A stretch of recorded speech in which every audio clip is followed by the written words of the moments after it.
अस्सलामुअलैकुम मेरे बच्चों, कैसे हैं आप लोग? ठीक है जी। लें जी, आज के लेक्चर के साथ मैं हाज़िर हूँ और ये लेक्चर क्लास 9th के लिए है, मेरे छोटे छोटे प्यारे प्यारे बच्चों के लिए। उम्मीद करता हूँ कि आप लोगों ने कल का लेक्चर मेरा अच्छे तरीके से सुना हुआ होगा और कल जो मैंने लेक्चर दिया था उस लेक्चर में मैंने बायोडाइवर्सिटी का इंट्रोडक्शन दिया था, है ना बेटा? और अगर नहीं सुना तो वो पहले सुन लें, क्योंकि अगर वो नहीं सुना होगा तो आपको ये लेक्चर नंबर 2 समझ में नहीं आएगा।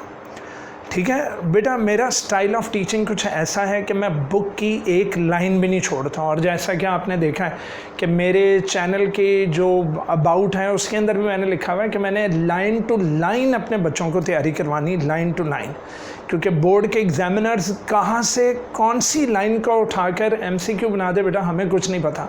हमें हर चीज़ डिस्कस करनी है, ठीक है? और इस चैनल का मकसद भी यही है कि आप बार बार रिवाइज़ करें कि जो आपको करवाया गया है। ले जनाब, बिस्मिल्लाहिर्रहमानिर्रहीम करते हैं। ये देखें, lecture number 2 class 9th chapter number 3 biodiversity. Chapter number 3 biodiversity हम लोग कर रहे हैं, ठीक है बच्चों?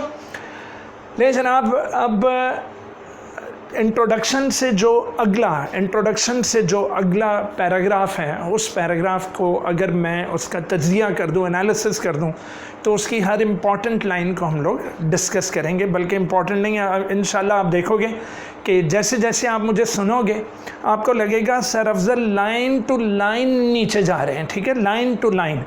तो बच्चों, मेरे से पढ़ने की एक शर्त है बेटा, सिर्फ वीडियो ही नहीं देखनी, हाथ में बुक पकड़ लेनी है और क्या, पेन या पेंसिल रखना है बेटा। लाइन को अंडरलाइन करें, ऊपर मतलब लिखें जो मैं आपको समझा रहा हूँ, अपनी बुक पर निशान लगाएं। याद रखें, जिन बच्चों की किताबों पर निशान नहीं लगते वो समझो कि उन्होंने कुछ भी नहीं किया, वो सिर्फ टाइम वेस्ट कर गए। सिर्फ सुनने से कुछ नहीं होता बेटा, आपको कुछ लिखना भी होगा। Done? Point 1 which is to be discussed is that the word biodiversity. Bio means life. Bio means life. Diversity का लफ्ज़ी मतलब बेटा वैरायटी है। Diversity का लफ्ज़ी मतलब क्या है मेरे बच्चों? Variety. Bio means life, diversity means variety. जानदारों में वैरायटी है। अब जानदारों में वैरायटी एक बड़ा कमाल के मेरे दोस्त कहते होते थे, वो पता नहीं कोई बात होनी, और यार तू तो बहुत बड़ी वैरायटी है, यार तू तो बहुत बड़ी वैरायटी। वैरायटी मतलब मेरे बच्चों टाइप्स मतलब किस्में। तो ये किस्में अमंग स्पीशीज़ भी हो सकती हैं। अमंग स्पीशीज़ से मुराद for example cat and dog. तो ये देखो, ये अमंग 2 स्पीशीज़ वैरायटी होगी कि एक स्पीशीज़ कैट है तो दूसरी स्पीशीज़ डॉग है। तो ये अमंग स्पीशीज़ से मुराद के 2 अलग अलग स्पीशीज़ के दरमियान ये वैरायटी हो सकती है, और ये वैरायटी विद इन स्पीशीज़ भी हो सकती है। क्या मेरा बच्चा? With in species. With in species की अभी मैंने आपको एग्जांपल दी कि हम लोग जब बॉल कराते थे तो वो मेरा एक दोस्त बड़ा फास्ट बॉलर होता था, तो हम लोग अक्सर उसको कहते थे यार ये हम सब में बेहतरीन और बड़ी सेहतमंद वैरायटी है। तो मेरे बच्चों, ये वैरायटी, ये टाइप्स, ये इकसाम विद इन स्पीशीज़ के, एक ही स्पीशीज़ के सेम ऑर्गेनिजम्स में भी हो सकती है वैरायटी, और ये वैरायटी डिफरेंट स्पीशीज़ के ऑर्गेनिजम्स में तो बिल्कुल होता है कि 2 डिफरेंट स्पीशीज़ के ऑर्गेनिजम्स तो होते ही डिफरेंट है। क्लियर हो गया मेरा बच्चा? तो पहला पॉइंट क्या था कि बायोडाइवर्सिटी का मतलब क्या है? बायो मीन्स लाइफ, लाइफ की वैरायटी, ऐसी वैरायटी जो कि विद इन स्पीशीज़ हो और क्या हो बेटा? अमंग स्पीशीज़ हो। तो विद इन स्पीशीज़ को, इसको आप इंट्रा स्पेसिफिक भी कह सकते हो, विद इन स्पीशीज़ को आप इंट्रा स्पेसिफिक भी कह सकते हो, और अमंग स्पीशीज़ को आप इंटर स्पेसिफिक भी कह सकते हो। तो ये इंटर स्पेसिफिक वैरायटी भी हो सकती है और जनाब इंट्रा स्पेसिफिक वैरायटी भी हो सकती है। उसके बाद बच्चों, बुक पर लाइन लगाओ, बुक पर मार्क करो, डेफिनेशन ऑफ बायोडाइवर्सिटी क्या है, बुक पर मार्क करें भी। Definition of biodiversity, measure of variety of organisms. लो जी, variety of organisms variety of organisms को मेजर करना किस में? Present in different ecosystems. पुत्र जी इकोसिस्टम्स कहते हैं माहौलियाती निज़ाम को। तो एक माहौलियाती निज़ाम है जी एक्वाटिक इकोसिस्टम। एक्वाटिक से मुराद पानियों में रहने वाले। अब उसकी दो किस्में हैं, एक फ्रेश वाटर है तो दूसरी जो है वो मैरीन इकोसिस्टम है, यानी कि समुद्री। तो पुत्र समंदर में पाए जाने वाली तमाम ऑर्गेनिजम्स की वैरायटी, फ्रेश वाटर में पाए जाने वाले तमाम ऑर्गेनिजम्स की वैरायटी, अगर आप उसको मेजर कर लो, उसको लिख लो, उसके बारे में डिस्कवरीज करो, उसके बारे में जानो, डन। तो आपने क्या कर लिया? आपने कर लिया measure of the variety of the organisms present in aquatic ecosystems. तो इसी तरह जनाब हम लोग हैं खुश्की पर रहने वाले जानदार, तो इसको टेरेस्ट्रियल इकोसिस्टम कहते हैं। तो टेरेस्ट्रियल इकोसिस्टम, तो अब आप समझ गए होगे बेटा, एक खुश्की वाला वो टेरेस्ट्रियल इकोसिस्टम जो ज़मीन पर रहते हैं, एक पानी में जो रहते हैं वो कौन से होते हैं जनाब? Aquatic ecosystems. तो याद कर लें, very very very very very very important short question, very very very very very very important short question बेटा। define biodiversity बच्चे नहीं करके जाते, वो पता लगता है कि जनाब वो पहले क्वेश्चन के अंदर ही ये आया हुआ है define biodiversity, measure of the variety of the organisms present in different ecosystems। different माहौल में, यानी पानी के माहौल में, खुश्की के माहौल में, different ecosystems में आप अगर मेजर करना शुरू कर दें वैरायटी ऑफ ऑर्गेनिजम्स को, तो वो क्या कहलाती है जनाब? बायोडाइवर्सिटी। पहला पॉइंट हमने बायोडाइवर्सिटी का लफ्जी मतलब देख लिया। दूसरा पॉइंट हमने डेफिनेशन ऑफ बायोडाइवर्सिटी देख ली। अब हम लोग करने लगे हैं कि जनाब अगली लाइन हमारी किताब में क्या लिखी हुई है? We are going to discuss that. अगली लाइन लिखी है जनाब डाइवर्सिटी ऑफ प्लांट्स। बेटा किसी ख़ास जगह के, किसी ख़ास जगह की, किसी ख़ास माहौल की, किसी ख़ास जगह के प्लांट्स, यानी ऑफ अ स्पेसिफिक रीजन, एक ख़ास रीजन के प्लांट्स को उस जगह का फ्लोरा कहते हैं। उस जगह का क्या कहते हैं बच्चों? फ्लोरा।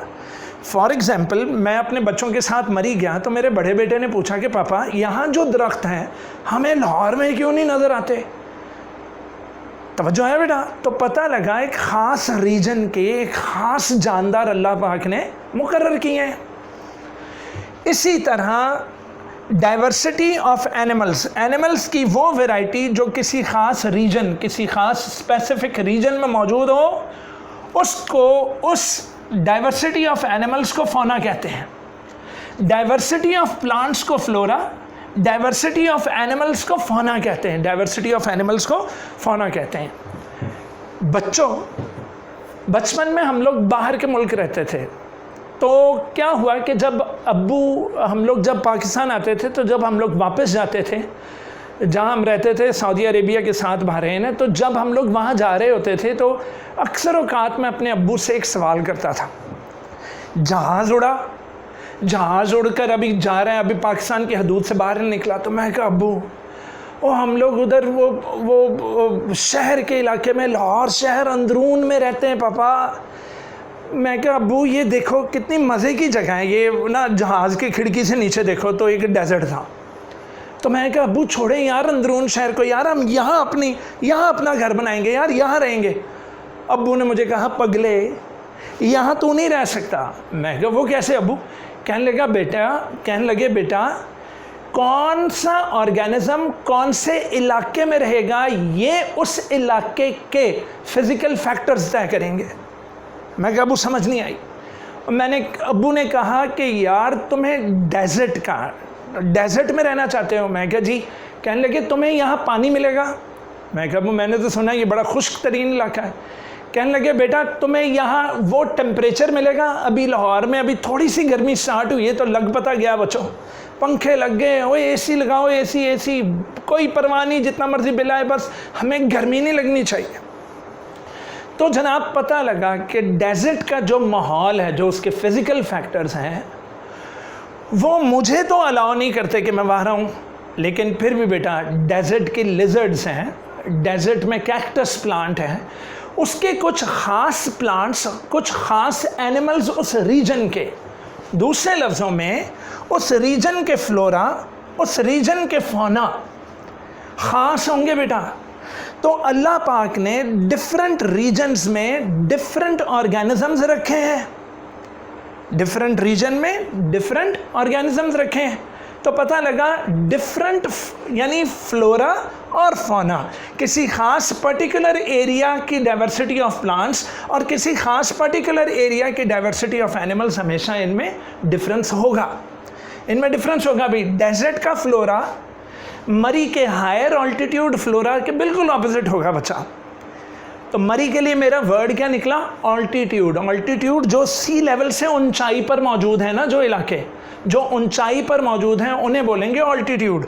तो पता लगा diversity of plants that is flora and diversity of animals that is fauna in a region depends upon. तो अब्बू ने मेरे यही मुझे बात समझाई कि मेरा बच्चा किसी इलाके का फ्लोरा, किसी इलाके का फौना डिपेंड करेगा उस इलाके के क्लाइमेट पर, उस इलाके के क्लाइमेट पर।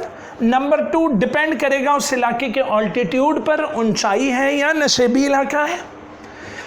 डिपेंड करेगा उस इलाके के सॉइल पर। तो अब्बू ने कहा मुझे बता यार, तू रेगिस्तान में सब्जियां वगैरह उगा सकता है? मैं कहा अब्बू बहुत मुश्किल है।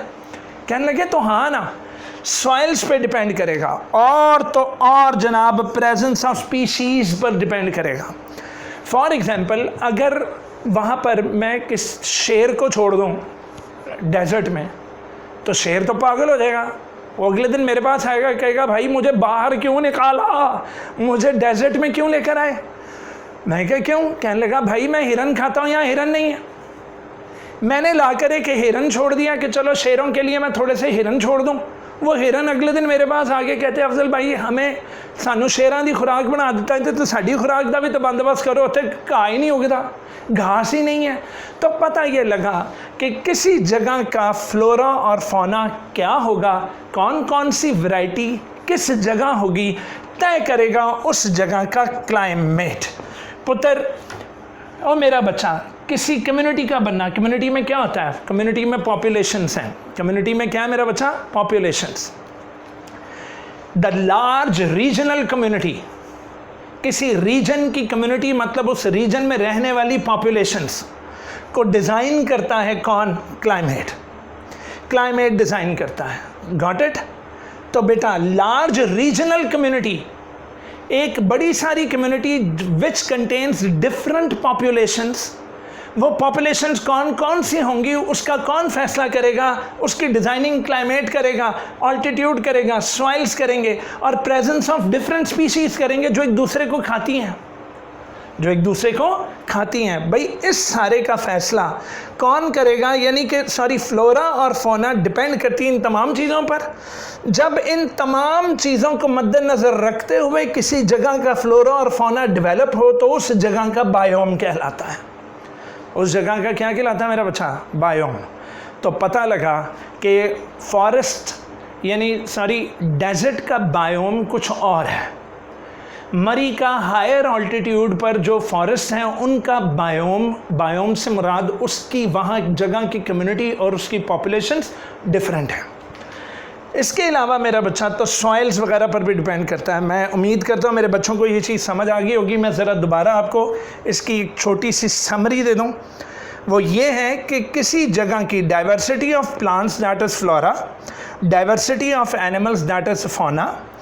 ये फ्लोरा और फौना किसी ख़ास जगह पर कौन कौन होगा, कौन कौन से ऑर्गेनिजम्स होंगे, वो डिज़ाइन करेगा कौन? Climate, altitude, soils and presence of other species.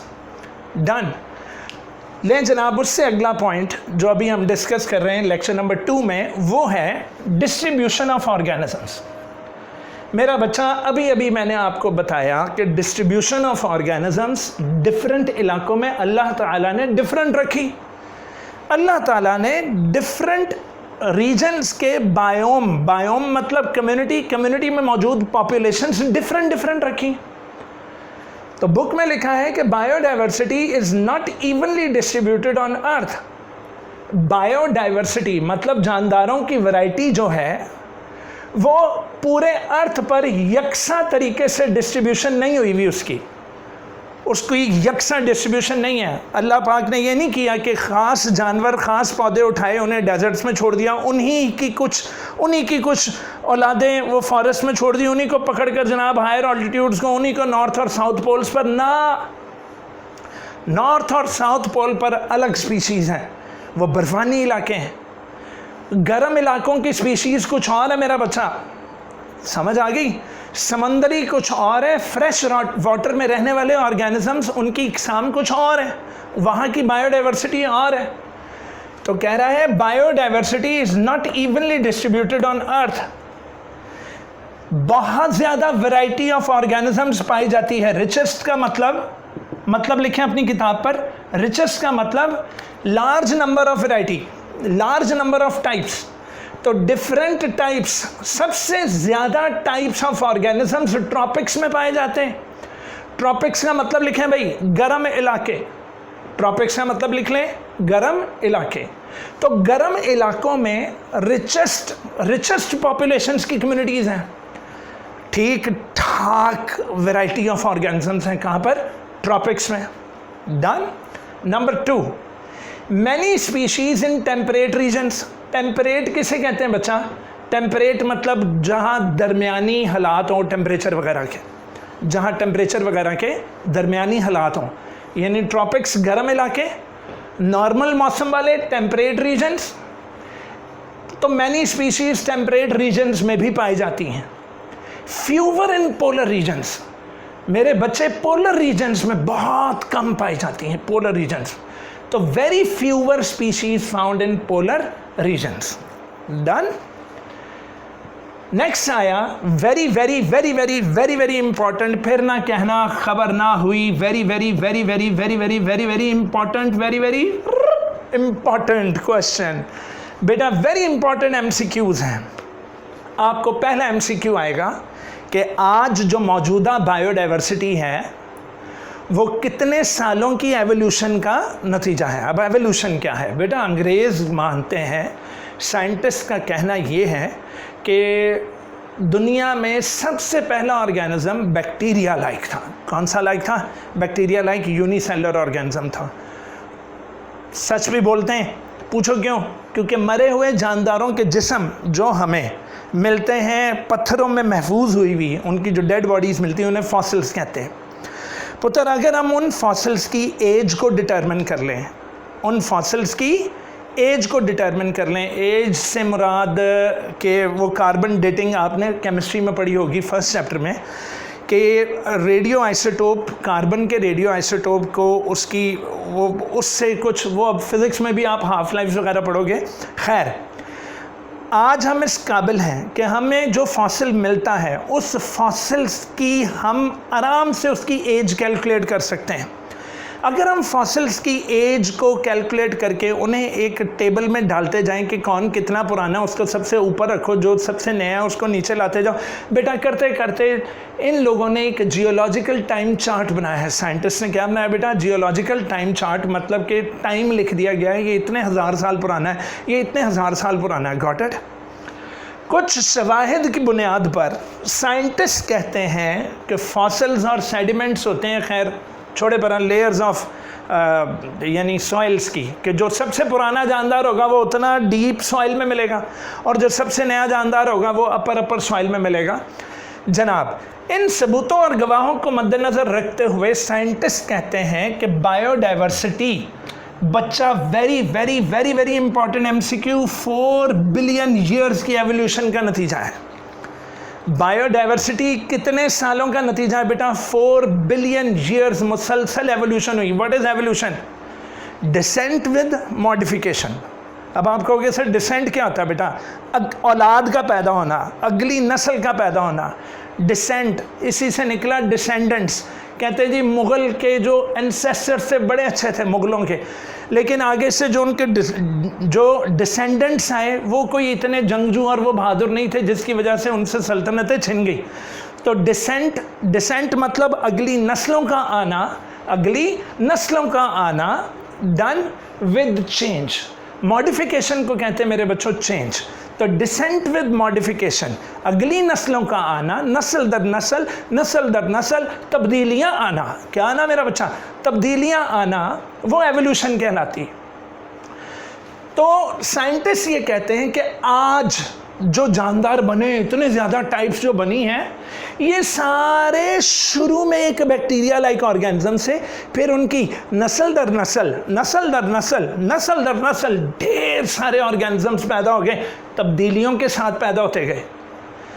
तो कहता है एवोल्यूशन ऑफ बायोडाइवर्सिटी, आज के जो बायोडाइवर्सिटी है वो नतीजा है, वो क्या है? नतीजा है, result of 4 billion years, 4 billion years मुसलसल, 4 बिलियन ईयर्स मुसलसल नस्ल दर नस्ल, नस्ल दर नस्ल, डिसेंट विद मॉडिफिकेशन होता गया, तो आज की इतनी ढेर सारी बायोडाइवर्सिटी पैदा हुई।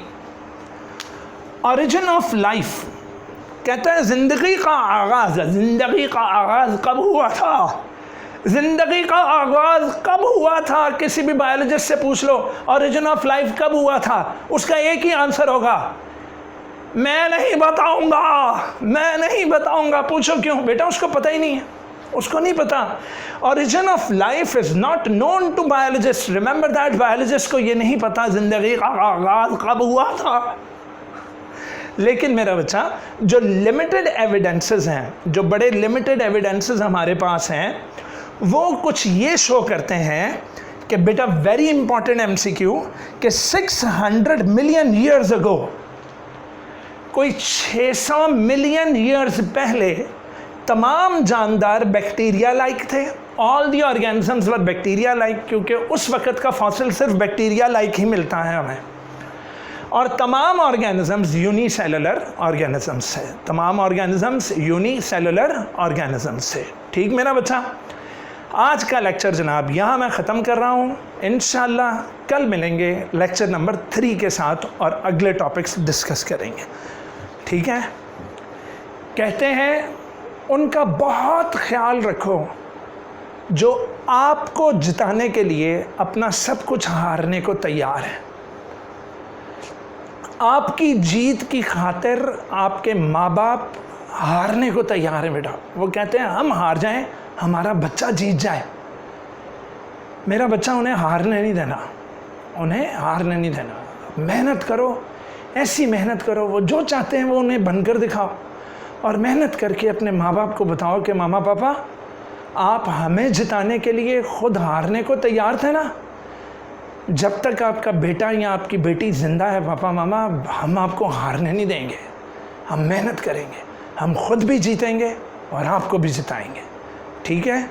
इसी मॉरल लेसन के साथ अपने अफजल अंकल को इजाज़त दीजिए। मिलेंगे इंशाल्लाह ताला कल लेक्चर नंबर 3 में। और हाँ, सिर्फ वीडियो ही नहीं देखनी मेरा बच्चा, बुक पर निशान लगाने हैं और ऊपर मार्किंग करनी है और लिखना है कि किस पर very very very very important question को भी आप लोगों ने मार्क करना है। और इंशाल्लाह अल्लाह मेरी इज़्ज़त रखें, वो लाजमी बोर्ड के पेपर्स में आएंगे, वो MCQs, वो शॉर्ट क्वेश्चंस आएंगे। ठीक है मेरा बच्चा, मुझे इजाज़त दीजिए। और हाँ बेटा, अगर आपको मेरा चैनल अच्छा लगता है सब्सक्राइब करें और वीडियो देखने के बाद लाइक की ऑप्शन ज़रूर दबाया करें, ताकि मुझे फिर मेरा हौसला बुलंद हो और मैं इंशाल्लाह ताला आपको पूरी किताब के इसी तरह वीडियोस बनाकर तो आपके लिए शेयर कर दूँ। ठीक है जी, बहुत बहुत शुक्रिया। चूँकि मेरा कैमरामैन कोई नहीं है, मैं सारा कुछ खुद ही हूँ, तो मुझे खुद वीडियो को स्टॉप करना होगा। मेरे अंगूठे से मत डरना रे बाबा। खुदा हाफ़िज़।